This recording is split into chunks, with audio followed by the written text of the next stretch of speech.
Hello friends, आज हम लोग देखेंगे CIB BFA module D unit 25 में case studies. Friends, NPN provisioning norms तो हम लोगों ने देखा था, लेकिन वहाँ पे जो गवर्नमेंट गारंटीड लोन्स होते हैं जिनमें सीजीटी, एमएससी और ईसीजीसी जैसे गवर्नमेंट गारंटी होती है, तो उस तरीके के लोन अगर वो बैड डेट में कन्वर्ट हो जाए तो उनमें किस तरीके से प्रोविजनिंग करनी है वो हम इस टॉपिक में देखेंगे। तो पहले नॉर्म्स देख लेते हैं फ्रेंड्स, सीजीटी एमएससी कवरेज की क्या नॉर्म्स हैं। तो सीजीटी एमएससी में नॉर्मली जो कवरेज मिलता है फ्रेंड्स वो 37.5 लाख तक मिलता है, और ये जो परसेंटेज है वो 75% of the loan amount, outstanding amount जो है वो हो सकता है। वुमेन और नॉर्थ ईस्ट यूनिट के लिए ये 80% या फिर मैक्सिमम कवरेज 40 लाख तक हो सकता है।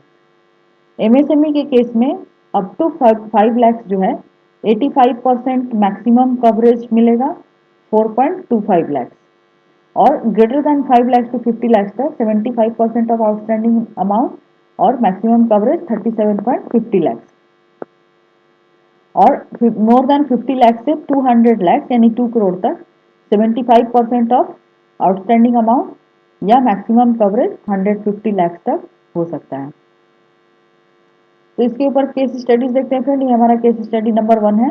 तो यहाँ पे दिया हुआ है कि आउटस्टैंडिंग बैलेंस जो है लोन में वो 10 लाख है, और एनपीए का स्टेटस जो है वो डीबी2 यानी डाउटफुल 2 कैटेगरी में है।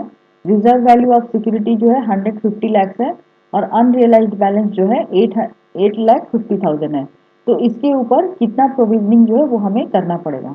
तो फ्रेंड, सीजीटीएमएसी में यहाँ पे 75% जो है वो कवरेज मिलेगा। 75% मतलब पहले अनरियलाइज्ड बैलेंस हम लोग निकाल लिए कैसे, 10 लाख में से 150 यानी रिजर्व वैल्यू ऑफ सिक्योरिटी जो है वो माइनस किया, तो हमारा अनरियलाइज्ड बैलेंस निकल के आया 850 लाख।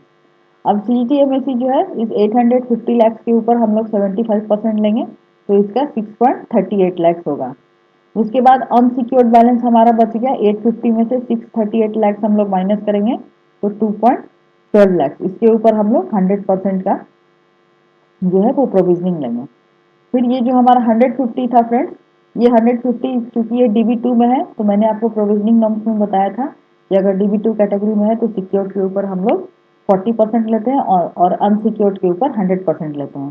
तो इसीलिए यहाँ पे अनसिक्योर्ड पे हमने 100% लिया है, और सिक्योर्ड के ऊपर हम लोगों ने जो है वो 40% लिया। 150 लैक्स का 40% होगा 0.60 लैक्स। तो जो गवर्नमेंट गारंटी लोन्स होते हैं फ्रेंड्स, हम लोगों का जो गवर्नमेंट गारंटी जो अमाउंट होता है उसके ऊपर 0% प्रोविजनिंग होती है, यानी कि जो 6.3 लैक्स ये है, इस पे हम लोग कोई प्रोविजनिंग नहीं करेंगे। हम लोग प्रोविजनिंग करेंगे सिर्फ अनसिक्योर्ड अमाउंट के ऊपर और सिक्योर्ड अमाउंट के ऊपर। तो हमारा टोटल प्रोविजनिंग हो गया 0.60 जो कि सिक्योर्ड अमाउंट के लिए है, और 2.12 जो कि अनसिक्योर्ड अमाउंट के लिए है। तो 2.72 लैक्स का ही प्रोविजन हमें करना पड़ेगा। तो देखिए फ्रेंड्स, किस तरीके से एक 10 लाख रुपए के लोन पे अगर सीजीटी एमएससी कवरेज ले रखा है बैंक ने, तो उसको कितना कम प्रोविजन जो है वो करना होता है, यानी कि सिर्फ 2.72 लैक्स ही उसे प्रोविजन करना पड़ रहा है। नेक्स्ट केस स्टडीज है ईसीजीसी कवरेज के ऊपर। ईसीजीसी कवरेज फ्रेंड जो है वो 50% मिलता है। तो यहाँ पे जो आउटस्टैंडिंग बैलेंस है 4 लाख, स्टेटस इसका DB2 है, और आरबीएस की वैल्यू जो है वो 150 लाख है। तो इसके ऊपर क्या प्रोविजनिंग होगा, तो यहाँ पे फ्रेंड अनरियलाइज जो बैलेंस होगा that is 4 lakhs minus 150 lakhs, तो 250 लैक्स जो है वो हमारा अनरियलाइज बैलेंस है। अब इसके ऊपर ईसीजीसी का जो कवरेज मिलेगा वो होगा 50%।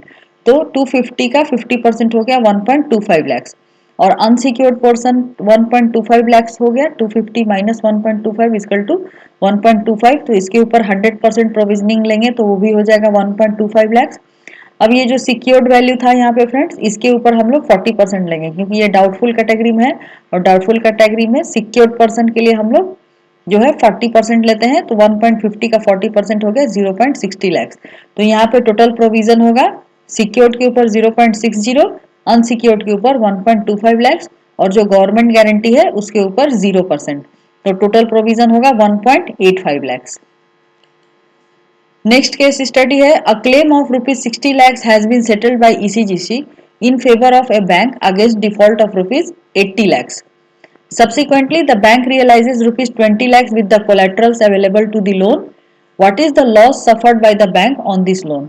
तो फ्रेंड्स डिफॉल्ट अमाउंट जो है दैट इज 80 लैक्स। 80 लैक्स में ईसीजीसी का क्लेम कितना मिल रहा है 60 लैक्स का। तो ईसीजीसी का कंट्रीब्यूशन कितना हुआ यहाँ पे 60 डिवाइडेड बाय 80 मल्टीप्लाइड बाय 100 तो 75%। यानी जो आउटस्टैंडिंग अमाउंट है उसमें ईसीजीसी का रेशियो जो है 75 आ रहा है, तो बैंक का रेशियो जो है वो 25 आएगा। उसके बाद बैंक जो है उसके पास 20 लाख का कोलेटरल अवेलेबल था, तो उसने कोलेटरल को रियलाइज किया।